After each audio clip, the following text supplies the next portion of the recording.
मंत्री हसन मुश्रीफांनी वाशिमचं पालकमंत्रीपद सोडलंय। वाशिम जिल्हा लांब पडत असल्याचं कारण देत त्यांनी हे पद सोडलंय। आता दत्ता भरणेंकडे वाशिमचं पालकमंत्रीपद दिलं जाण्याची शक्यता आहे।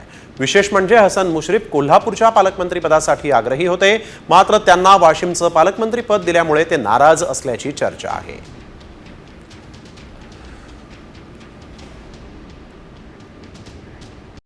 कॉमस्कोर नुसार आता isakal.com आहे देशातील नंबर 1 ची मराठी न्यूज वेबसाईट।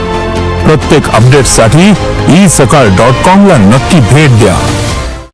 राज्याचे कृषी मंत्री माणिकराव कोकाटे यांना नाशिकच्या सत्र न्यायालयाकडून दिलासा मिळाला आहे। मंत्री माणिकराव कोकाटेंच्या शिक्षेला कोर्टाने स्थगिती दिली।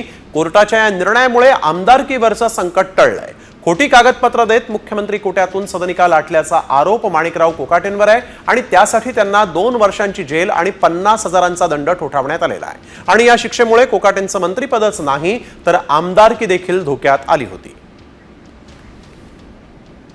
आता अपिलामध्ये जो आम्ही शिक्षेला स्थगिती मिळावी, कन्व्हिक्शनला स्टे मिळावा म्हणून जो अर्ज दाखल केला होता तो आता मेहरबान कोर्टाने मंजूर केलेला आहे आणि कोकाटे बंधूंची जी शिक्षा आहे त्याला अपील चालेपर्यंत स्टे दिलेला आहे।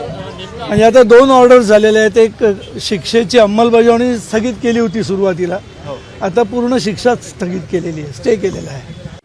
तर ग्राफिक्सच्या माध्यमातून पाहूयात नेमकं हे प्रकरण आहे तरी काय। 1995 मध्ये उत्पन्नाच्या कागदपत्रांमध्ये फेरफार करून फसवणुकीचं हे सगळं प्रकरण आहे। कमी उत्पन्न दाखवून मुख्यमंत्र्यांच्या 10% कोट्यातून घरं त्यांनी मिळवलेली आहेत। तत्कालीन अप्पर जिल्हाधिकाऱ्यांकडून उत्पन्नाबाबत चौकशीत गैरप्रकार आढळल्यामुळे 1997 मध्ये कोकाटेंच्या विरोधात गुन्हा। कोकाटे त्यांचे भाऊ दोषी असल्याचा नाशिक जिल्हा न्यायालयाचा निकाल आहे। तर 2 वर्षांचा कारावास आणि 50,000चा दंड त्यांना सुनावण्यात आला होता।